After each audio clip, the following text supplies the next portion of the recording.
It is Panto season. Oh, yes, it is. And a happy new year and a huge welcome to the first Encore of January, the first Encore of 2026. And it is me, Claire O'Brien, back in the hot seat with the best of what is happening in the arts in Laois, Offaly and Westmeath. This is your dedicated arts show. If there's something going on in your area, somebody whose voice you'd love to hear on the show, drop me a line to encore@midlands103.com, or you can text tonight to the Lamb Brothers Midlands 103 text line at 083 30 10 103. Athlone Panto Group will be starting their run of Jack and the Beanstalk on Saturday night, and break a leg to them. Rathdowney Panto are inviting young performers to sign up tomorrow night for their show, which will be taking place in March, and that's happening between 7:30 and 8:30 at the community centre for young people, and great opportunity for young people to have a lot of fun being involved in Panto and rehearsal. You make great friends that way. But Portlaoise Panto are busy rehearsing Goldilocks and the Three Beors. Now, do you know what Beors are? I will tell you a little bit later on when I catch up with one of the stars of the cast for the show that's happening a little bit later on this month. I am also delighted to have in studio this evening the Young Photographer of the Year, Rossa Bracken.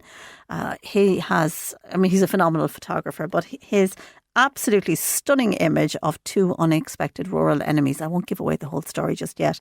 That will be on permanent display in Dublin, which is a phenomenal achievement, as well as being named Young Photographer of the Year. But we will come to all of that a little bit later on. We're going to start now with some brand new Irish music. We're going to start with Dove Ellis, and then we'll kick in to Mark Hegan. You're listening to Encore this evening. This is Midlands 103. And that is Mark Hegan. He's from Donegal, I think.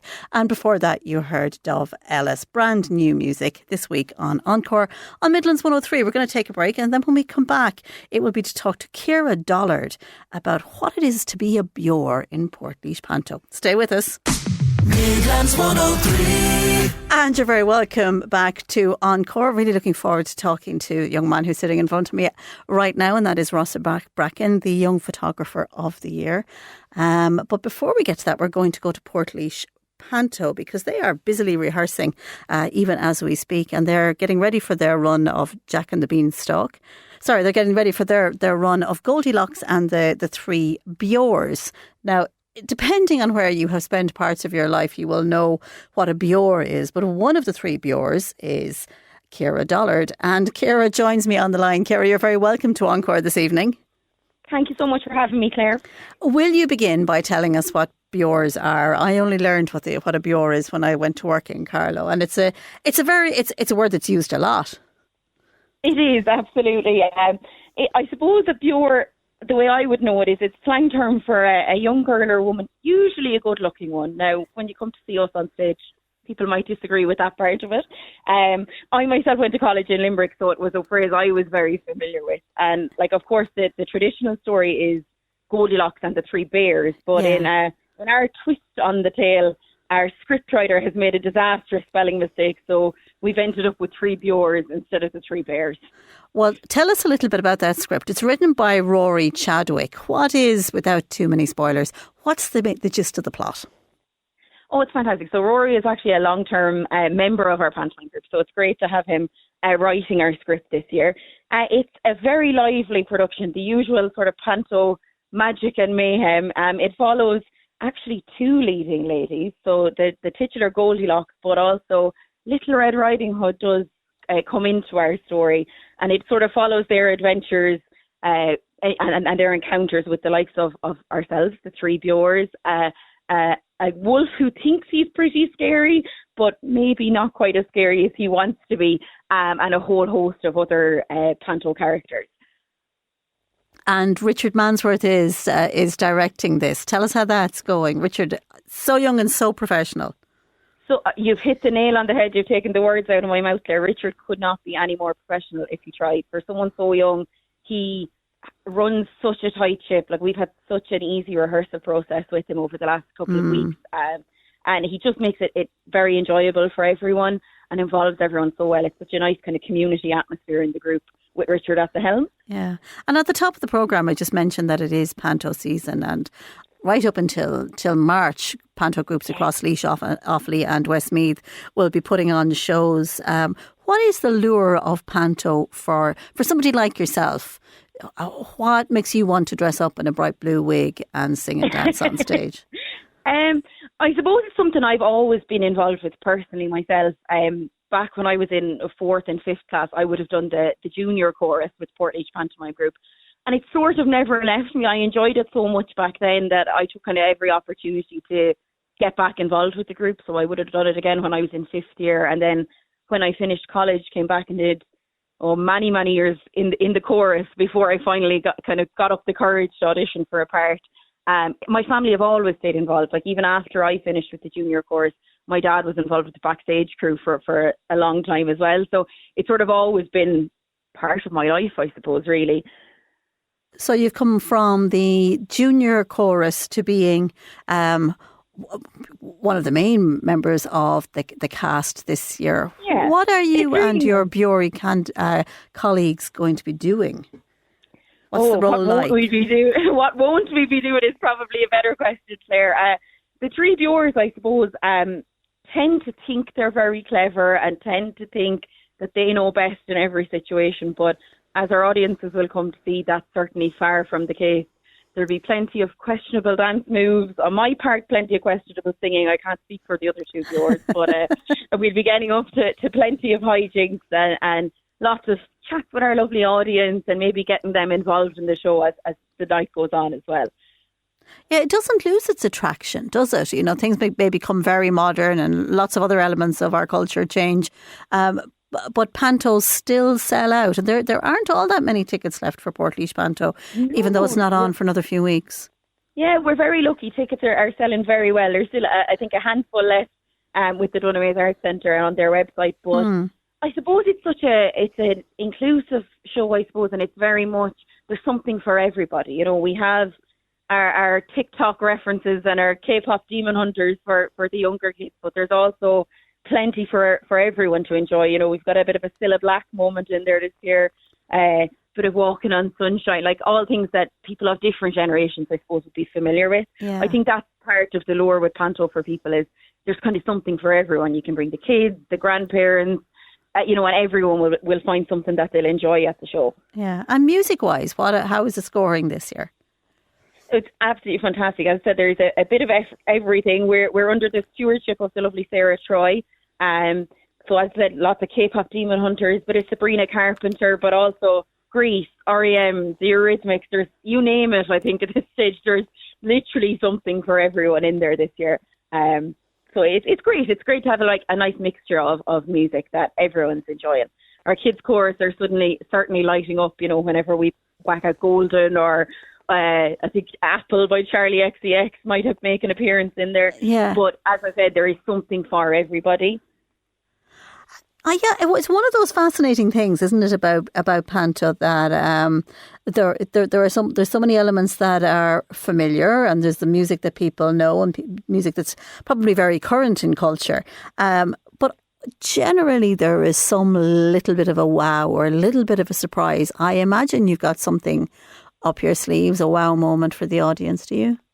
We certainly do now. I don't want to give too much away, but I would say to look out for, we're very blessed with a wonderful junior chorus this year, and look out for a big standout moment for one of our characters in the second act involving some of our wonderful junior chorus as well. Yeah.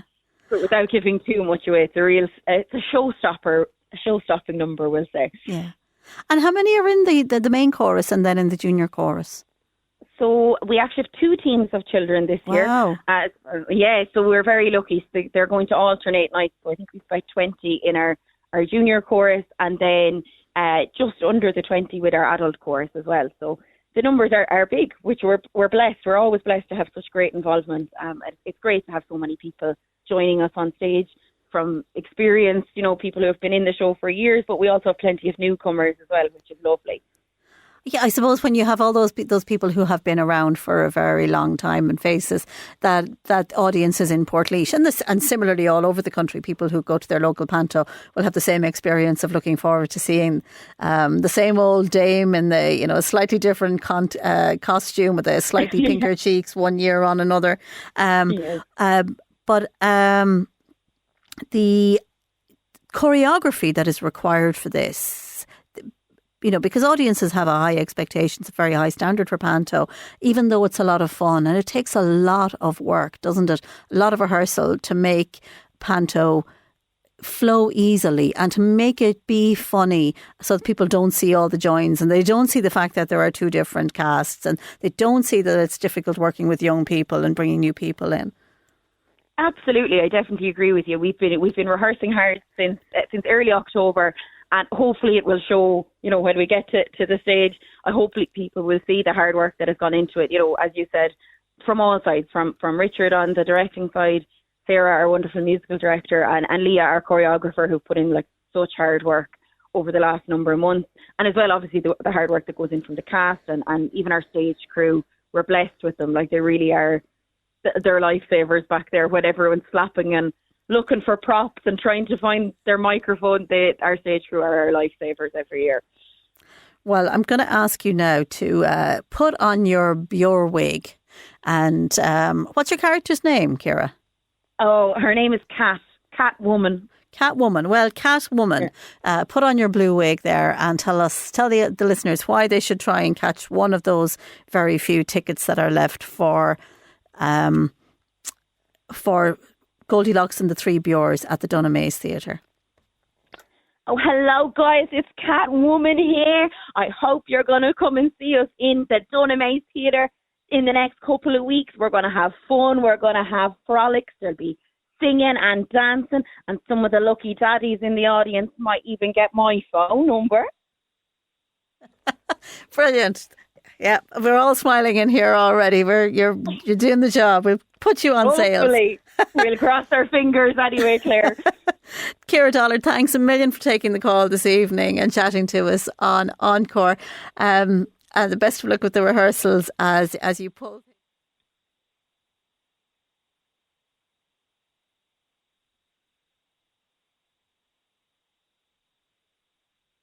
All the panto groups all around the Midlands that are working so hard to pull things together for the audiences that, as we say, are really high expectations. We are going to take a quick break, and when we come back, it will be to chat to the Young Photographer of the Year. Stay with us on Encore this evening. Midlands 103. You're very welcome back to Encore this evening. A little bit later on, I have some gorgeous music for you from the Calathea Quartet, because they will be in Esker Arts Centre next week. But in the meantime, I am joined here in studio by the Young Photographer of the Year, and his name is Rossa Bracken. And Rossa, you're very welcome to Encore this evening. Thank you, Claire. And thank you for coming in. It's a few years since we had you in here, and we were sitting over in the old studio, and you were starting to make a name for yourself as a 14-year-old taking pictures. Bring us back to the early days of photography for you and where it all started. Well, it was actually very simple. I was always big into the outdoors and learning about birds, but it was never really I suppose, something that I really had that knowledge in. But I was always very interested in wildlife documentaries and that. But I was at home in 2020 actually, about July, and there was not much to do back then, considering it was during COVID, but just this big raptor flew over my house, and I was just wondering what it was. So I took a photo on my mother's phone, and it was absolutely horrendous. It was just a silhouette. So I posted it to Ireland's Wild Birds and Animals group, a Facebook page, and within minutes I got hundreds of comments telling me what it was. And then one thing led to another, and a guy who actually commented on that photo, he decided to give me his camera, which was like a bridge camera, which is a combination of DSLR and a pocket camera. So I started taking photographs with that, and that's kind of just one thing led to another, and kind of here I am. I slowly got better, but yeah.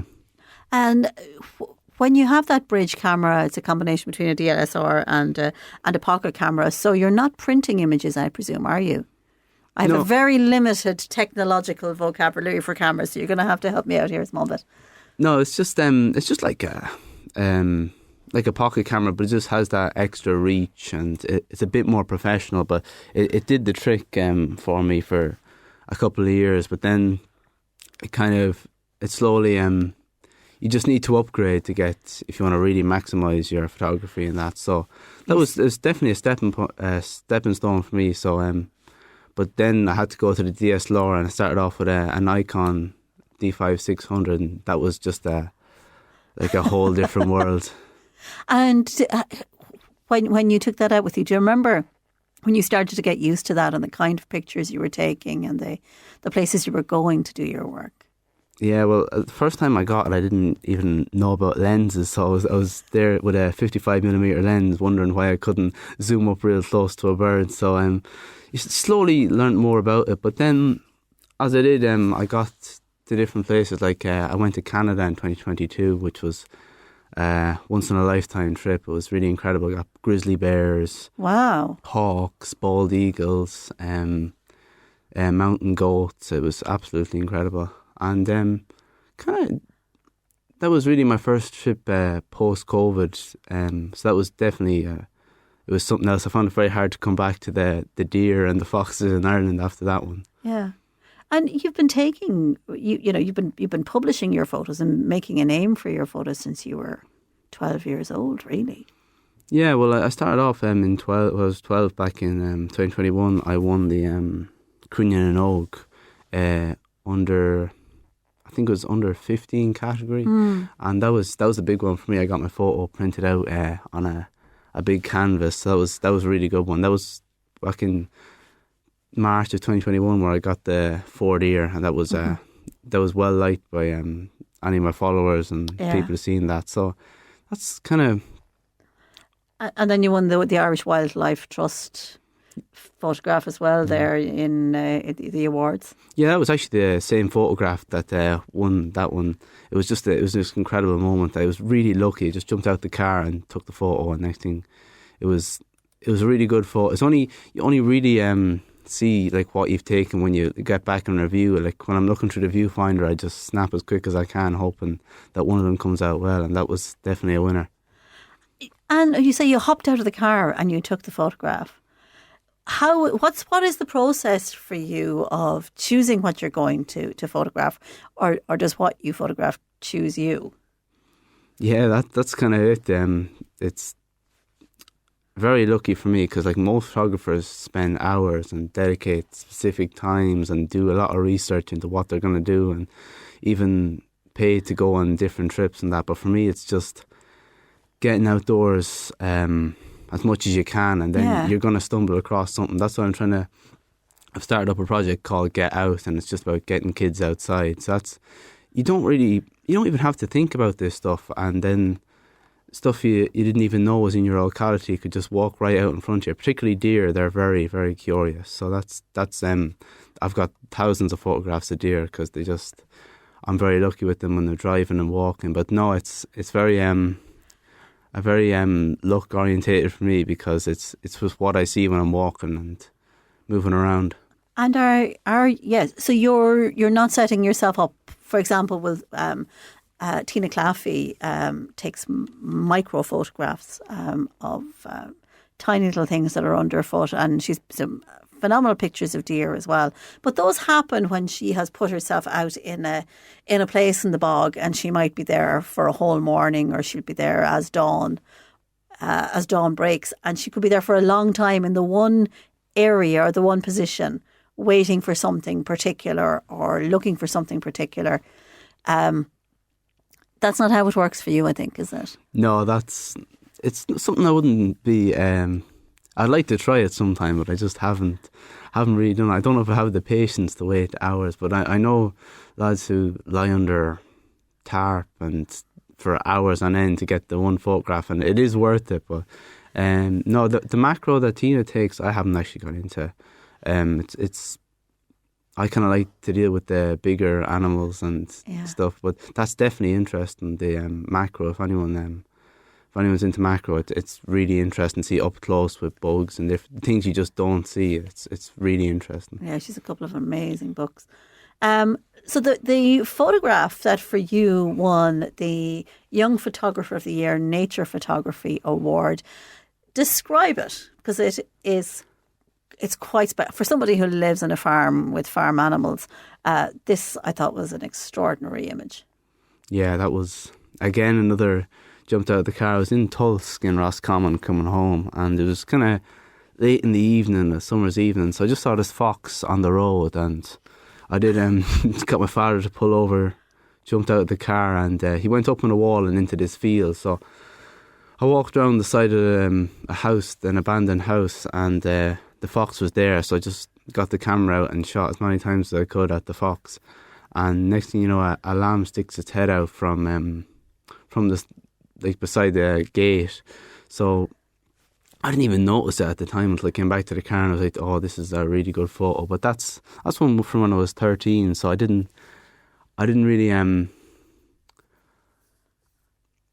have the equipment that I have now. But that was again, it was really good photograph. But it was it's one thing that I really like about it is it shows the two animals, the foxes and sheep, and that's one thing that people kind of sometimes are at like disagreement as to the two of them, like, are they enemies? They're not really. It does happen a bit, but most of the time I've seen foxes walk through herds of sheep and they're just unfazed. The sheep are unfazed. Like, I know there's some times where with lambs and that, but that's when the lambs are small, they'll take a lamb. But in this image that you have here, the lamb, maybe it's because the fox is a little bit further back, and they're both looking directly at the camera, which is incredible. But the lamb looks relatively bigger, and you can see them looking through the bars of the gate, and all that's happening in the background is this beautiful summer scenery. How many times in a week would you be saying to your mum or your dad, "Stop the car, stop the car"? Oh, a good few now. Like I'd be getting out for everything, just whether it's a small bird or it's deer or whatever. It's the things you notice, like when you're just looking out. When you start to really open your eyes and look at nature, you'll find a lot of species knocking around. But yeah, that was just pure luck. Like, people spend ages and they'll probably never get anything like that in their life of a fox and a lamb looking directly at the camera. But no, that's what I think it's so important for kids nowadays. Like, I see when I was young, I was always outside, but kids nowadays are on their tablets and on technology. And I mean, there's nothing wrong with that, but I think it's just so important to get outside and just, like, I know which one I prefer. I prefer being outside, and because it's just so interesting to see what's there locally. Because I mean, it's been during COVID, it was a lifesaver for me just to go outside. And obviously me, I was homeschooled at the time, so I didn't have school to go to, and it was kind of very restricted. So, but it's just, as for me, what Get Out project is about is to... Well, tell us about the Get Out project, when you founded it and how it operates. I started in about 2024, and it was just, I worked with Cruinnion and Oak and the Laois County Council to do workshops, and we go to hides in Ballyfin, Irish photography hides, and we sit there for a while, and the animals eventually come to us, and the kids are absolutely, blown away by what's there and all the things that some of them have never seen. Even the parents have never seen these animals, and they think they're there and they're very close to you. But I've done talks and different activities, but definitely that's the main one, is to go out and actually see the wildlife. That's the one thing. So that's something I'm looking to build on, and to really just encourage kids to get out and look up, look around, and put the phone in the back pocket and engage with the world around them. You when you started this, you were interested. That first thing was the raptor.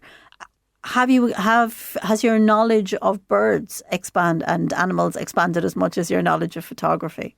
Oh yeah, it has, definitely. It's you pick it up along the way, because you start off with buzzards, but then you learn about hen harriers and sparrowhawks, and it's just so interesting to see the different animals, and they're on serious decline as well, which is poor, because even ones I see often, they're status orange listed and that. So no, I know a good amount of birds in Ireland. I'd like to think I know over about 75% of them in terms of species, and obviously the animals are relatively easy to learn off. Certainly the big mammals, but no, it's learning about them is just so interesting. Uncovering, discovering like kestrels have very good eyesight in the dark and that, and they can see mouse pee in the fields, so it reflects, it like illuminates.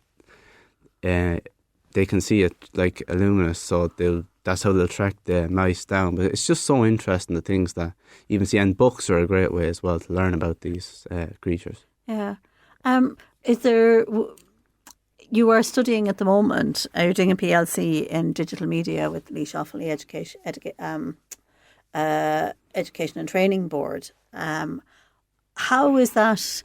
Well, or dare I say, could you probably have given that course before you went there? Yeah, it's very interesting now. But I like to think the photography aspect of it now. I hope I'm be very prepared for that. But no, that one's very interesting because it's also art and animation and working with different platforms and that. There's just a load of stuff out there that you can learn and build on. Like say, I've done photography course and you learn something every single time. And yeah, for me, I'm really enjoying that course. I think it's definitely something I want to do in the future. Is it? Yeah, to work with photography or videography and just show what's out there, because I feel like a lot of people don't really know. Yeah. The photograph of you with your piece of work that has been, it's huge, isn't it? The photograph where that is displayed in Dublin is, what kind of a size is that? It must be 8x10. It's massive, a feet. That is on display in, I think it's Mary Lavin Place near Wilton Park in Dublin city centre. The photograph of you beside that, it was taken by a professional photographer, has you with a very stylish looking camera to my uneducated eyes, and a lens on that is, as big as your arm. Tell me about the technology that you are using now to take photos. Yeah, so now I kind of dipped into the save jar of it, and I came out with a Nikon Z7, which is Z7 Mark II, which is quite a high tech camera. It's mirrorless, so it's you'll have to explain that. What does mirrorless mean? Mirrorless is like there's a mirror inside of the camera, and that's kind of in the older versions now. It kind of flips up and down, and it's like the shutter speed. When you ever hear the shutter speed click, that's the mirror. Okay. Engaging in it. But yeah, so mirrorless, they're very expensive now, but they're kind of the new way to go. And the lens is 600mm Sigma, so that's quite heavy. That's 2 kilos. So when you're carrying that around for a while, you'd know about it. Now there's different things you can get, but I'm working off a basic strap. But no, that's the technology. It's a bit complicated when you start off, but then things start to make sense as you learn more about them. Like if you were to give me that camera about 7 years ago, I would have been totally mind blown by it. It's just, there's a load of settings and that, but no, I encourage anyone, if you have like good cameras and that, to take them out and use them, because they seem complicated and that, but they're actually not. Like say basic courses will have you knowing everything you need to know, or everything you need to start off with anyways. But they're quite expensive now for what I have, but then I'm really trying to expand and build on my photography and get it to the highest level that I can. Yeah. And once you've taken a photograph now, how much work is done after the taking of the photograph before you would publish it, or before you would enter it in a competition? Well, I decided to keep them mainly. I don't really edit them that much. I might do a bit, but there's on different applications like Photoshop, and you could be there for weeks with all the different settings and filters and that. But notice any of the photos where you see that you're absolutely going wow at is they're usually very, very well edited, because you only get, particularly in wildlife photography, you get only seconds to take the photograph, and then it's all done in the editing suite. in the editing. Afterwards. But Photoshop and all these different Adobe platforms, what I'm working with now in college. So I'm kind of getting more and more interested in that, and hoping I can really like edit my photographs. Now I'm going to maybe try and do that, but I'd like to keep them. I like to keep them like what I see on the camera is what my followers and that will see online, and edit them as little as possible. And that makes you stand out a little bit in a world where, you know, photographs don't even have to be taken by a camera or a photographer. Photographs in inverted commas anymore. Oh yeah, that's something I've seen online a bit, is the AI generated images. Yeah, it's interesting enough, but it wouldn't be for me now. But no, there's just so much out there, you know, to learn about. But AI is definitely something you could look out for, like, because you can find mistakes in them. But it is gonna, as a photographer, obviously, I'm very cautious. The AI shadow is in the background there. Or like, you know, 6 fingers on a person or animals and that. But no, for me, editing, it's not a bad thing. You know, obviously everyone does it, but I just felt like when I was younger, I just wanted to show everyone what I actually got right then and there. And obviously, if there was some mistakes in it, like if it was too dark, I'd brighten it up. But I do the very basic and as little as possible.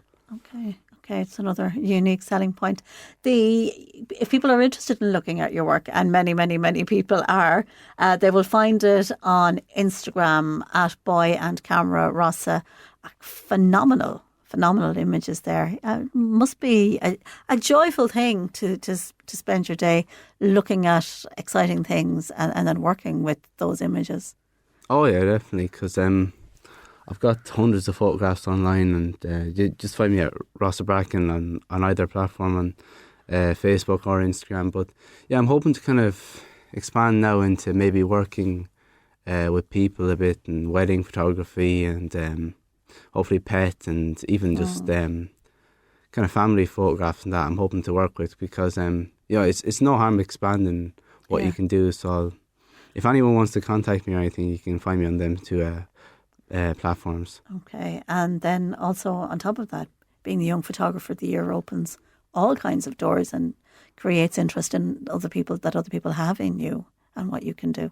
Oh yeah, that was incredible. I won the Irish Photo Museum Wildlife Under 18 category. It was definitely just like as you said earlier there, to have the photo printed off and on display in Dublin, it's a proud moment for me, because you know, go up there and to visit it, and it's absolutely huge as well, and it has the details on the back of it.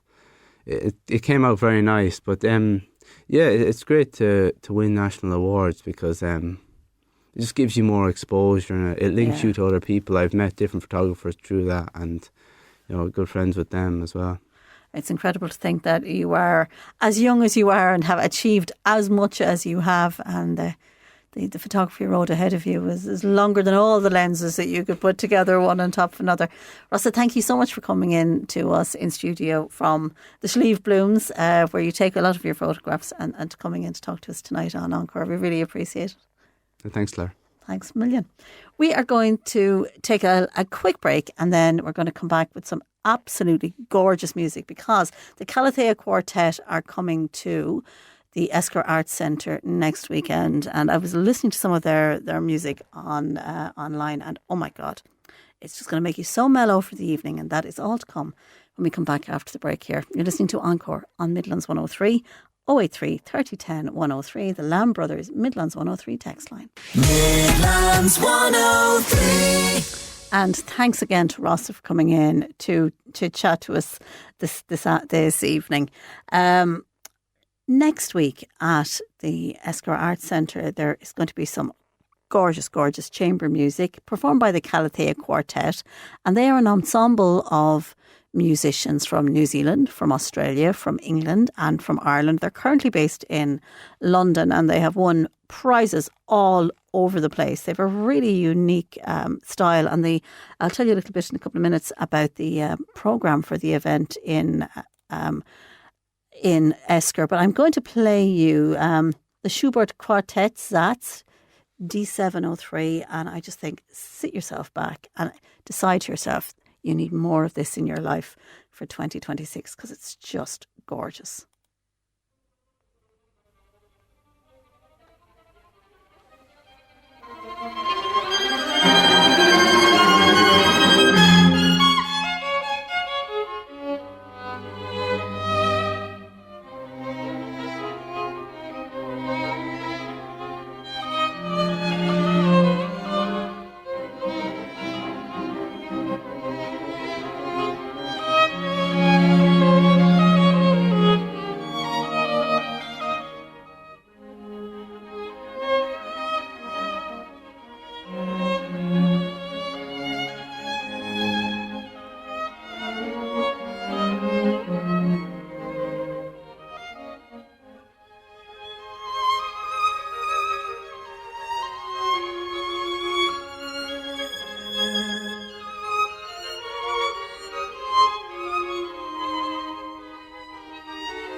And that is a little Schubert. I'm going to leave it play in the background there from the Calathea Quartet, who will be in the Esker Arts Centre next weekend.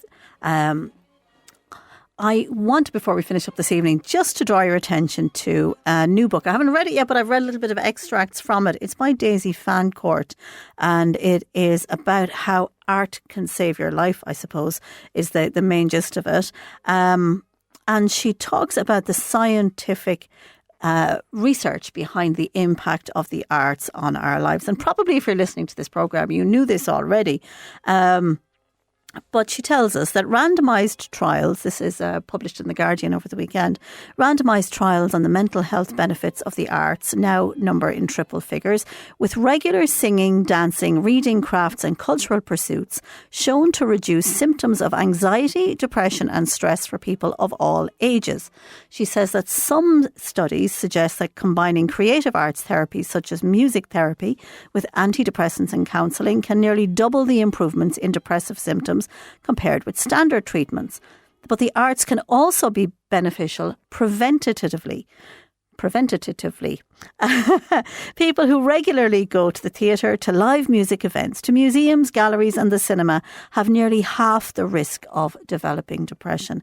And it's independent of the amount of money you have and the lifestyle that you have. And all the neuroscience behind this tells us that we have this in our lives because we need it. And what the arts offers us is what we need in our lives to be happy. So if there's something you can do to feed your soul with that for 2026, how bad? Wouldn't it be great if we can have more of those feel-good elements in our lives in 2026. Looking forward to having a really good comedian on the programme to chat to us next week ahead of a show in the Midlands. Might even have a little bit of comedian music on the line. You'll never know. I'll be back in the seat again next week. The wonderful Joe Cooney is in the building getting ready for Country Roads. I will talk to you next week. Till then, take care of yourself.